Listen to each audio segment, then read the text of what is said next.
Now, on 105.9 FM and streaming worldwide on the WMAL app, O'Connor and Company.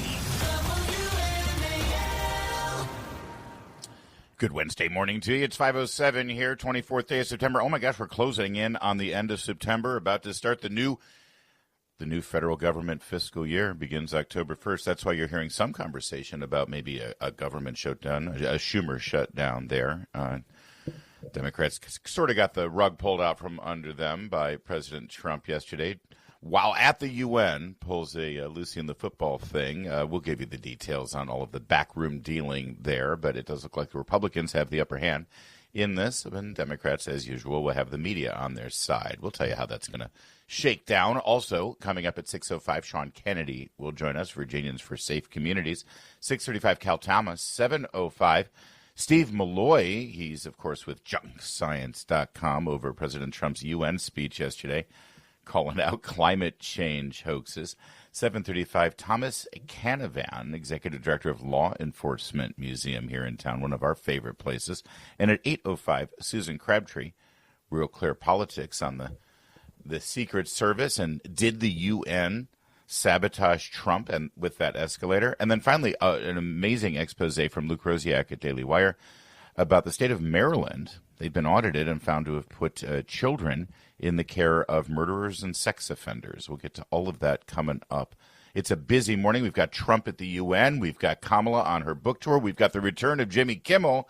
And most importantly, we've got Cassie Smedile. Cassie, good morning. Thanks for being here. Good morning. I couldn't have picked a better news day to join you, Larry. There is a lot to talk about and a lot to laugh at. And then that's what it's most important to us. Jimmy Kimmel did return, did not apologize, did break down in tears, and then went on to lie about what he had done as if we didn't have the video.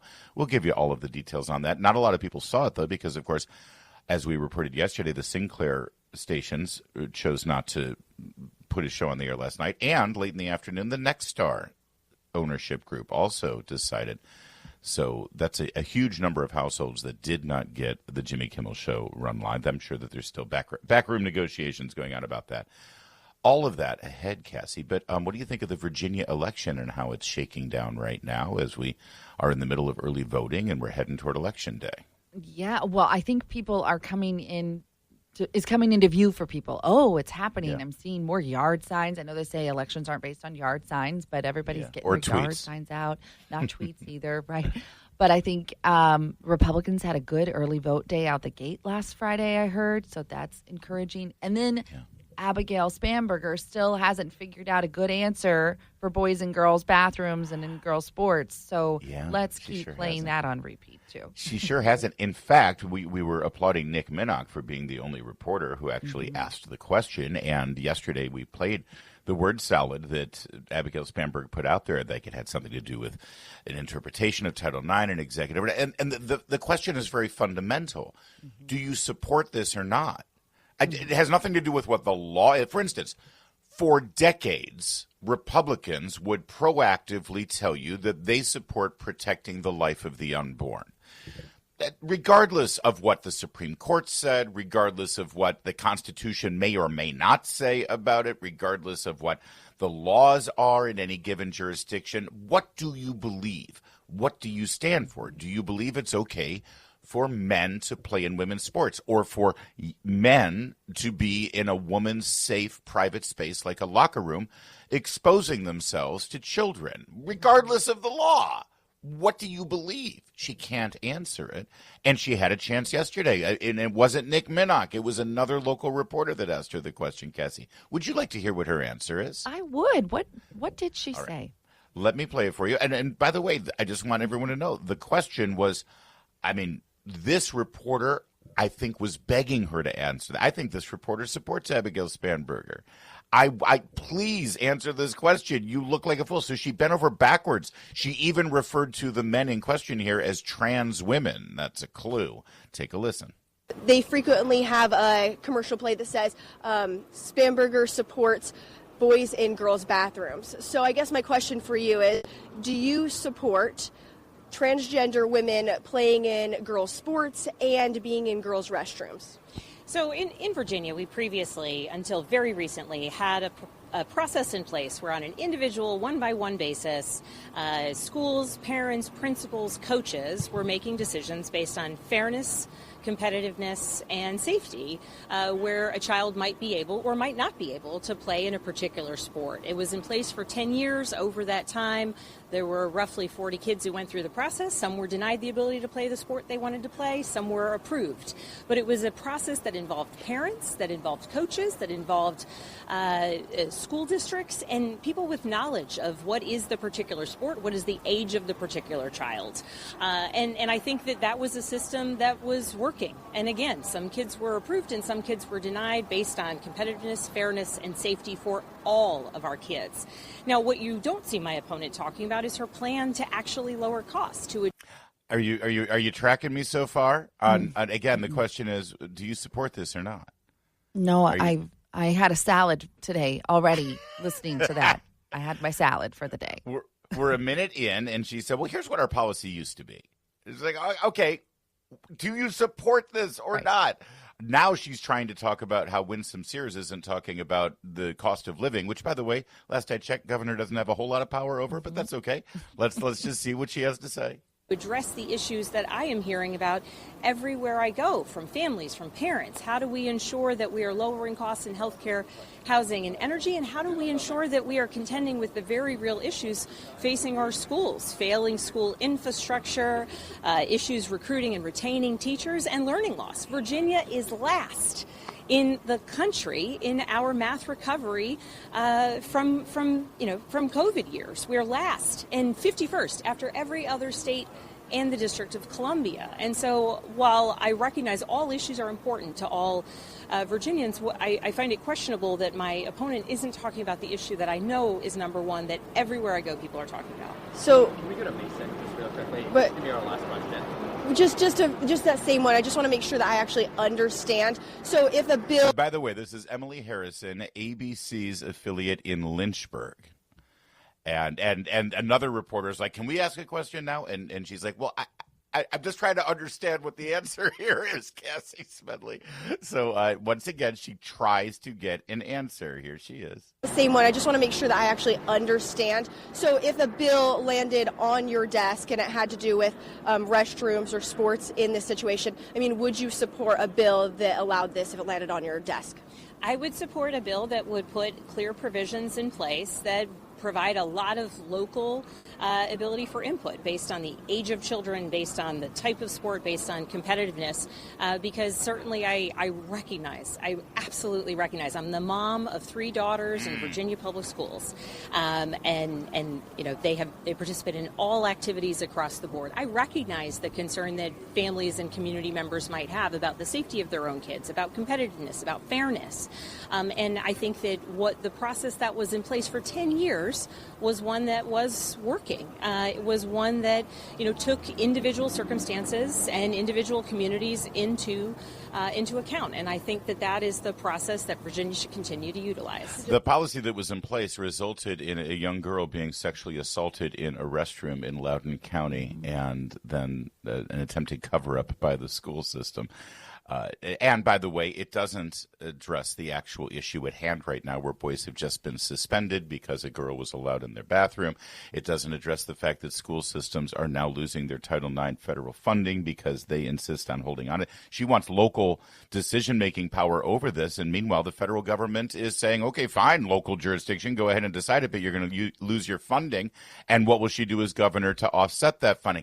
This answer ain't going to fly, Kath. That's my opinion. I'm just a talk show host. We'll ask a professional political consultant in a moment. Her name's Cassie Smedile, and see if this thing's going to fly. But first, it's 5:15. WMAL, making sense of the news. Live from the Home Paramount Pest Control Studios. Home Paramount, the leader in pest control since 1939. And again, some kids were approved and some kids were denied based on competitiveness, fairness, and safety for all of our kids. Now, what you don't see my opponent talking about is her plan to actually lower costs, to address the issues that I am hearing about everywhere I go, from families, from parents. How do we ensure that we are lowering costs in healthcare? All right, so now you know she's been coached about this. You know the team's been talking about it because when asked a very simple question, do you support men in women's locker rooms, women's bathrooms, and playing in women's sports? In the middle of it, she did that changes subject where she then says, well, let's talk about the costs of groceries and real estate, et cetera. In the business, we call that a pivot. You know how pivots work. Right here, listen, like this.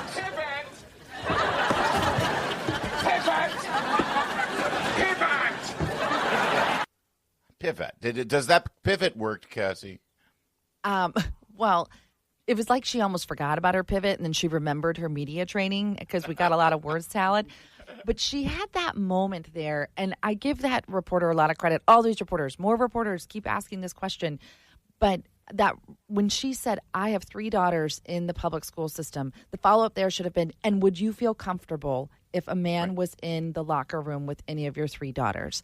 Right. Because that's the issue. That's why a majority of Americans are opposed to this policy, are opposed to Abigail Spanberger's clearly her view on this, because she can't tell us her clear view because she knows she's in the minority on that issue. But when you say, more broadly, everybody says, I respect all people. But personally, I do not want a man in the locker room with my 9, 10, 12-year-old daughter. That's right. And that's where the follow-up should be. And all she has to say. Yeah. Oh, you have 3 daughters? Let me ask you a quick question here. Why is it okay that a fully intact biological man would expose their naked genitalia to your daughter against her consent? Mm-hmm. Would you be okay with that? And yeah. then we'll get some real word salad. She is okay with it because her policy would allow it. So the question is, why are you okay with that? Why is that okay for your daughters? That seems weird that you would support a policy that would allow it. Because you see, this policy has allowed it. It's in real time here. This guy, Richard Cox, a registered sex offender, goes into a school locker room on an open swim day in the afternoon and exposed himself to an 11-year-old girl. And that's what everyone needs to understand. It sounded really coached and scripted and really reasonable. I think every local jurisdiction should take into account the safety of our children and should make a case-by-case determination. The system was working. Okay, that policy that Abigail Spanberger just articulated leads to and allows for Richard Cox to go into the restroom and expose himself to an 11-year-old girl. That's what everyone needs to understand. She's trying to talk past it, talk around it, and she needs to address that reality or be forced to address that reality. That's why we have debates in American politics, and she's been running from that debate. Well, Larry, I hope that Winsome Sears hires you for her debate coach. But that's exactly the point. And we are on the verge of Abigail Spanberger's Terry McAuliffe moment, because this was the very issue that took him down, and Glenn Youngkin did a really good job of making sure everybody heard about it. And Abigail Spanberger has said this time and again, this wasn't one misstep caught on a hot mic. You're right. She absolutely supports this policy that would allow men in women's bathrooms, that would allow boys in girls' sports. And she needs to be asked about it and had her feet held to the fire at every turn, because that's not safe for our kids. Yeah, and by the way, when she does that pivot, when she does the, listen, there's a lot of issues in this campaign, and my opponent seems obsessed about this, but it's because she doesn't want to talk about how we're failing our kids in school and their education, and we've got a problem with the high cost of groceries, and we've got and all that stuff. Mm-hmm. There's 2 answers to that. First of all, the nerve of this woman and her party to start challenging us on how our children are falling behind in schools, when it was her party and her policies that forced our kids out of school because they're so beholden to the teachers' unions, et cetera, number one. So that takes a lot of nerve. But secondly, sure, you want to talk about the cost of things, and you want to talk about taxes, and you want to talk about spending, and you want to talk about the clean energy junk and how you'll, ban offshore drilling or whatever it is you want to talk about. That's fine, Abigail Spanberger. But this is kind of a fundamental question about who you are and what you believe. This is a fundamental question about whether you're willing to stand up to the very powerful, very wealthy transgender and LGBTQ activists who are funding your campaign from out of state. And it speaks to who you are as a leader that you can't even give us a clear answer on kind of a fundamental thing. In fact, Abigail Spanberger, let's go back to square one here. Do you believe there are 2 genders, or do you think there are more? And do you think men can get pregnant? How about that? answer that question first, because I'm unclear on whether you really understand this issue. Mm-hmm. So-called moderate Abigail Spanberger. Yes, Give us a clear answer on that. That should be a very easy thing to answer for any normal, pragmatic person, but not for someone bought and paid for by all the entities you just outlined. Yeah. I hope the Earl Sears campaign recognizes exactly what's happening here before their eyes. As you said, this is the McAuliffe moment.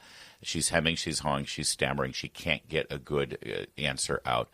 And she's on the run. She's scared, and this is a vulnerability, and I hope that they keep pressing. And I hope we have good reporters, and this one was in Lynchburg. The reason why she didn't want to do that CNN debate with Winsome Earl Sears, she wants to just deal with local reporters. Well, one local reporter, Nick Minnock here, and now this reporter in Lynchburg, they recognize that this is newsworthy, and they recognize she's avoiding this question. I hope other reporters follow suit. It's 5:23. Coming up, Kamala Harris's book tour continues. Yesterday it was Good Morning America. It was The View. I think she also did a podcast, and it was cringe. It was rough. And there's a new poll from CNN about how the American people feel about Kamala Harris, and I don't think it's going to sell a lot of books. We'll give you all that coming up next. It's 5:30. WMAL-FM, Woodbridge, Washington, a Cumulus media station. Making sense of the news. News Talk 105.9. News now. Now on 105.9 FM and streaming worldwide on the WMAL app. O'Connor and Company. It's 5:37. O'Connor and Company. We have a very busy morning. Cassie Smedile is here to help me out, and we've got a lot of guests. 6:05, Sean Kennedy on that illegal immigrant accused of raping a woman on a jogging trail in Virginia, now found incompetent to stand trial. 6:35, Cal Thomas. 7:05, Stephen Malloy of Junk Science about Trump criticizing climate change policy yesterday at the UN. 7:35, the director of the Law Enforcement Museum, Thomas Canavan, joins us. Talk about Police Weekend coming up. Also at 8:05, Susan Crabtree, Rural Clerk Politics, on how the escalator gets shut down on President Trump yesterday. Also the verdict on Trump's would-be assassin yesterday. And then at 8:35, Luke Rosiak, Daily Wire. It's a big loaded morning. Thanks for helping me, Cassie. Morning. Great to be back with you, Larry. I'm just assessing if I have enough coffee here, if I need a refill. You don't. The answer is no. Never enough. Speaking of word salad and Abigail Spanberger, we now have Kamala Harris doing her book tour. She really wants to sell books. She went on The View, and, here's how the audience reacted. Cut 7. We have things to talk about. Are you getting that wherever you go now? Well, a lot of people are coming up to me crying, actually. Crying, yeah. I would be crying. Yeah, but that was just me. That's true. Well, hi, guys. Hey. Hi. This is just wild to have you here today. Yeah. It's just wonderful to see you. It's good to be with you guys. Thank you. Because it's been almost a year since the election. Yes. We're going to get into everything that's been going on since. You look good. Thank you. That's very kind. It's going to be a tough interview, when it sets up that way. Do you believe that people go up to Kamala Harris crying? Yes, I do. I believe that people go up crying saying, I can't believe you wasted our opportunity to beat Donald Trump. I believe every Democrat that she mentions in her burn book is crying, saying, I can't believe I now have to talk about you for the next 2 months. Yeah. I do believe she makes people cry, but not for the reasons she claims. That's fair. It was on The View. The last time she was there was when she was asked that really, really nasty, horrible gotcha question from Sunny Hostin, which was, fundamental to any presidential campaign, especially if you're vice president running. And the question is, what will you do differently than Joe Biden? Anytime you're about George Herbert Walker Bush had to say that about Reagan. Al Gore had to say that about Bill Clinton. Joe Biden had to say that about Barack Obama. By the way, Joe Biden said nothing. I love Barack. Let's go. And you'll remember Kamala Harris did the same thing. She, first of all, acted like she was surprised to get the question when it is, in fact, a fundamental question. When Kamala Harris decided to look in the mirror in the bathroom and say, you, lady, can be president. You need to be able to answer that question. And she didn't have an answer to that question because it never occurred to her. whether she should or not. You know, Larry, you said, this is going to be a really softball interview from The View. But when it's Kamala Harris, it's never a given that it's a softball interview. She makes everything fast pitch because she doesn't have, with respect to softball players, of course. But because you're right, she doesn't do the prep or she doesn't have the foresight. And also, I think her staff hates her. That is true. That is a fundamental truth going all the way back to her time in the Senate. So because that was such a big moment that Sunny Hostin has apologized for since then. Gosh, I can't believe it. I can't believe I asked such a tough question. She addressed it, and it was so bad they had to cut her off and go to commercial. Take a listen. I didn't fully appreciate how much people wanted to know there was a difference between me and President Biden. I thought it was obvious. And I didn't want to offer a difference in a way that would be received or suggested to be a criticism. And you know, in the campaign, full time I was pointing out the differences. My theory of the case was we need to bring costs down. We're going to extend the child tax credit. We're going to have Medicaid. Wake up knowing what's happening in your community. They literally cut. They just cut the commercial without even saying anything because she was going over, and they just. The programming person was like, "Let me help you out here." Commercial. All right.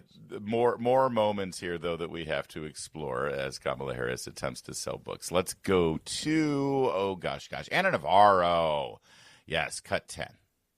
Yeah, well, I was at that Philadelphia rally the night before, and I was sitting behind your husband, Doug, and Maya and your family. And I remember hugging them and them telling me, we got this. I felt so good going into Election Day, and then I read in the book that you did too.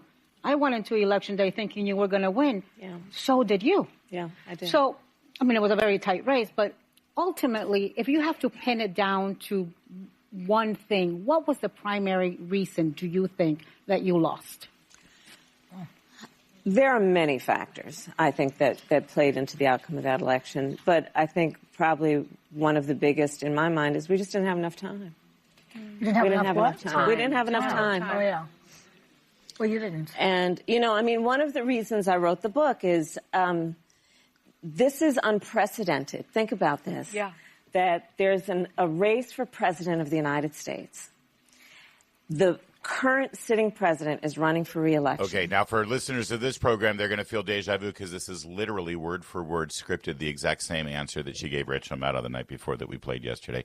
So that's time. But can I just, Cassie, this whole thing, we didn't have enough time.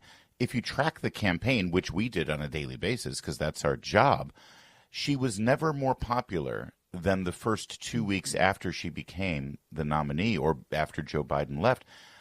The longer the campaign went, the less popular she was. The longer the campaign went, the further down she went in the polls. What do you mean you didn't have enough time? If the election were held on August 1st rather than November 2nd, she would have won.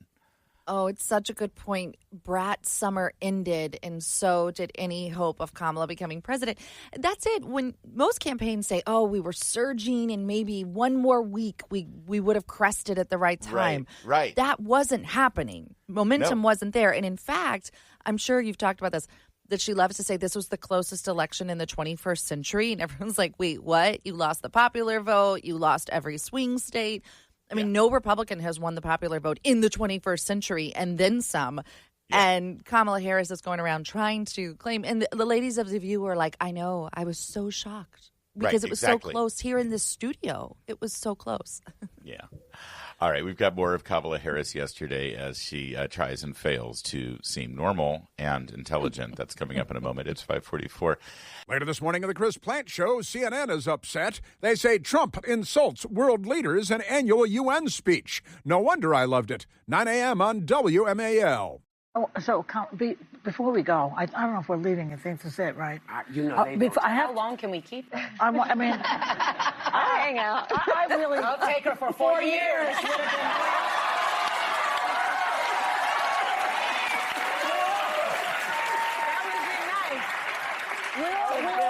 We all really love you, and we love Joe Biden also, Yes, like you of do. course. But I want to know, for the book, did he read the book? And do you speak to him now? I do speak to him. Yes. And how's that relationship now? It's a good relationship. Yeah.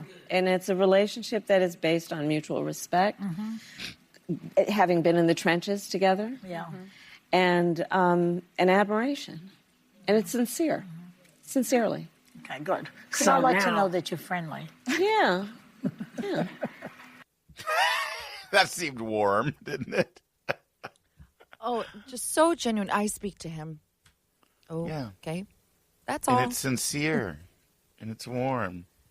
I just love The View so much because they remind me how out of touch they are with the rest of the world. I just love checking in on them every now and again. Yeah. By the way, brought to you by the same network that brought you Jimmy Kimmel. The difference, though, is Jimmy Kimmel is under the ABC Entertainment division. This is an ABC News show. The View is controlled by the ABC News department. Is it? Also on ABC News, by the way, is Good Morning America, where Kamala Harris appeared before her appearance on The View.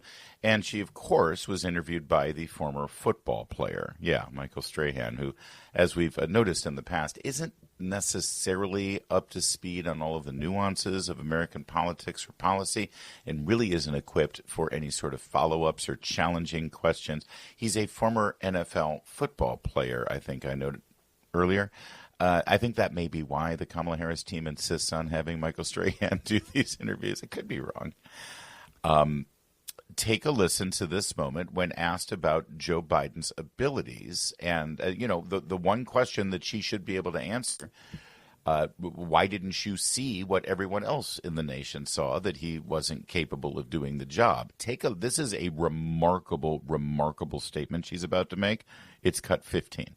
My concern about him running for re-election was completely separate from my admiration and knowledge about his capacity to serve as president of the United States, which was consistent and never wavered. Well, when we sit here, as we sit here today, do you think he would have been up for running the country for 4 more years? Here's the distinction that I make. And having had the experience myself, it is one thing to have the capacity to govern.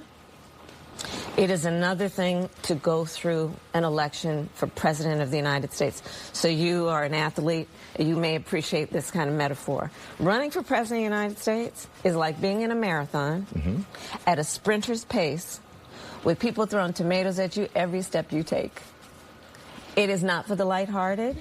It takes an incredible amount of endurance and stamina. And can you imagine doing it while you are also carrying literally the weight of the world as being president of the United States? So the distinction I make is about capacity to be president and what that election would require in that campaign, especially running against Donald Trump. All right. So first of all, she's claiming that it's a lot easier to be president than it is to run for president, right? Running for being president is nothing. Yeah, we can do that. But I don't think Joe Biden was capable of campaigning for president. Also, just a pet peeve when she says, you're literally carrying the weight of the world. Carrying the weight of the world is a figurative statement. You cannot say literally carrying the weight of the world. I'm sorry. Joe Biden no one literally carries the weight of the world unless you believe in Greek mythology and Atlas. And our planet actually rests on Atlas's shoulders. So, the fact that she doesn't know the difference between literally and figuratively right there should be disqualifying. But listen to what she's saying. They're throwing tomatoes at you. Excuse me, they threw bullets at Donald Trump, and he was able to do it. He's only 2 years younger. Are you really trying to make the case, Kamala Harris, Cassie, that running for president is a more arduous task than being president? Have you seen Donald Trump on a daily basis since he's been president this year? I think he's working harder as president than running for president. I agree with you, but consider it from Kamala's perspective. She was VP to Joe Biden, who didn't do much in a daily basis. He called a lid at 11 a.m. We wouldn't see him for days. He went to the beach on the weekend. So I can see why she thinks it's an easy job. Also probably why she didn't feel the need to prepare much for her interviews or didn't feel the need to do much while she was vice president because nothing was happening by the commander-in-chief. We know everything was happening by other people. But yes, Donald Trump obviously debunks that in a second just with one look at 1 hour of his schedule. But I think from her perspective, the president wasn't doing much. Joe Biden wasn't doing much. Fair enough. By the way, for her to lament on how hard it is to run for president, she was only in it for 100 days. She didn't have to go through a primary. She didn't have to go through exploratory committee. She didn't have to raise money. Everything was handed to her on a silver platter. Yeah, it's like she popped in at mile 25 of the marathon after a full night's rest and a bowl of pasta. Yeah. It's 5:53.